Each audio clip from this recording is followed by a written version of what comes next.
A Federação de Agricultura e Pecuária de São Paulo apresentou hoje o balanço do agro em 2022.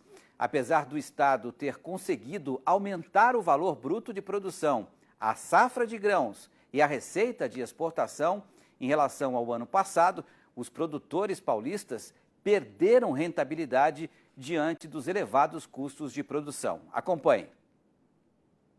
O agronegócio paulista representa quase 19% do PIB do agro do país. Este ano, a produção de grãos foi de pouco mais de 10 milhões de toneladas. Mas, a exemplo de outros estados, em 2022, os produtores de São Paulo ainda sentiram os impactos da pandemia, que gerou inflação, aumento dos custos e retração da economia. Além disso, veio a guerra na Ucrânia e o clima, que afetou boa parte da safra. Os três produtos que mais colaboraram com a inflação nos alimentos em 2022 foram a cebola, com quase 79% de aumento, o limão e o melão. Os três que ajudaram na deflação foram o abacate, perdendo quase 23% em valor, o tomate e a carne de carneiro. De uma maneira geral, todas as culturas perderam valor na relação de troca com os custos de produção.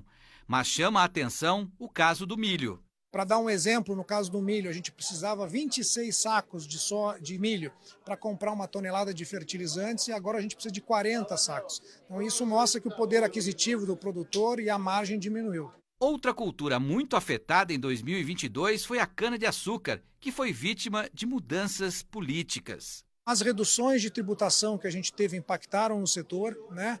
E a perspectiva de alteração da política de preços da Petrobras pode impactar ainda mais o setor em 23. Então, uma cultura que já vem com uma redução diária, com uma produtividade menor estabilizada, que tem muitos desafios técnicos e que tem ainda a possibilidade de ter um impacto maior devido à política que for adotada por o governo federal. De qualquer forma, foi um ano positivo para o agro paulista. O valor bruto de produção cresceu 3,62%, saltando de 133 para 138 bilhões de reais. Destaque para a cana-de-açúcar, responsável por quase 32% do total, boi gordo e soja. As exportações cresceram quase 23%, de 44 para 57 bilhões de reais. Para 2023, a Faesp-Senar aponta algumas preocupações, como a possível taxação do agro, a possibilidade de desmembramento do Ministério da Agricultura e o desequilíbrio fiscal, que trará efeitos colaterais ao agro. Se o governo adotar aí uma política mais expansionista, né, elevando os recursos ao que está em discussão nessa PEC, isso acaba levando as taxas de juros para um patamar talvez mais elevados devido ao risco fiscal.